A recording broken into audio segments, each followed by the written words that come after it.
Welcome to Fun and Games Side Quests. Every episode is a different host sharing a video game they love and why they love it. Hello gamers, I'm Steven Angulo. You may know me as the Cine Guy, the much better half of the Real Movie Critic vs. Cine Guy podcast here at CernPOV.com. Just don't tell Hans I said that. Anyway, I want to discuss a game that is a true pinnacle of my childhood, because not only did it take me into the whole spectrum of open world games, it also allowed me to play as one of my all-time favorite superheroes. That's right, Spider-Man 2, the tie-in game to the hit superhero movie of 2004. My gosh, was this game fun for the GameCube. It brought a whole new definition to not just the superhero genre, but also the movie tie-in genre. Many movie tie-in games follow the story of the film it's based on, while also including some new things to make it a full-length game. I mean, I've grown up with so many of them, like Batman Begins, Madagascar, Over the Hedge, Flushed Away. Wow, I had quite the childhood. But Spider-Man 2 holds a massive place in my heart for all it had to offer. For instance, the open world experience has never been done before in Spider-Man games. Like, I had Spider-Man for the PS1. Remember that really nice, amazing game that's like, it was like super nostalgic and a little repetitive, but you know what, it was still a lot of fun and perfect for comic book fans like myself. But the thing about that game is that it was the usual complete this level. Well done, now on to the next level in a different location because you just went through that door. Yes. But here, you're swinging and flying to the great city of New York, exploring many different landmarks and areas where people need your help. The many side missions brought out your inner hero as you respond to different civilians who tell you that an armored car needs saving, or there's a guy hanging from a building, testing your skills to see if you have what it takes to become your favorite friendly neighborhood web slinger. Now, two of the more frustrating missions, in my opinion, have to have been saving a sinking ship and fighting those Avatar robot-looking guys who had infinite amounts of guiding rockets. Like, you couldn't even fight these guys from the front because then you were met with hellfire and it's almost impossible to dodge them all. And as for the sinking ships, Spider-Man can't swim. So if you fall, Tobey Maguire makes a quip and you lose time. Oh my gosh, I've had to witness so many people drown because I didn't beat the clock fast enough. Rest in peace computer graphics that met their demise under my watch. Ugh. And of course, it ain't Toby Spider-Man without pizza time.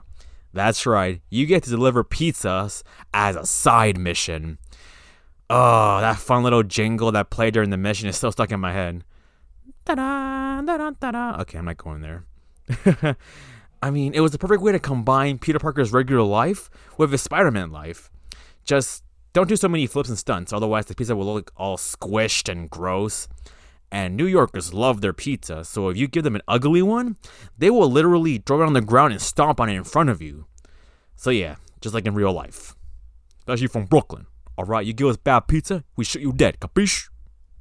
Also, while you swing through the story of the movie, there were plenty of new surprises in store that expanded the Sam Raimi Spider-Man universe. Such as adding in comic book favorites like Shocker and Black Cat. Oh man, such a huge what-if scenario if they actually existed in the Raimi films. Now, my favorite quest had to be taking on Mysterio. Though the first level was a little frustrating, with you trying to work on your stealth against Quentin Beck in an arena. But once Mysterio is born, wow. You're fighting alien drones and swinging through a corrupted New York City with a giant Mysterio Statue of Liberty. Though the boss battle? Let's just say you defeat Mysterio in a convenience store while he has 5 health bars. And all you have to do is just punch him once and his fishbowl head just immediately flies off. Wow. Imagine how different Far From Home would be if Tom Holland fought Jake Gyllenhaal in a 7-Eleven.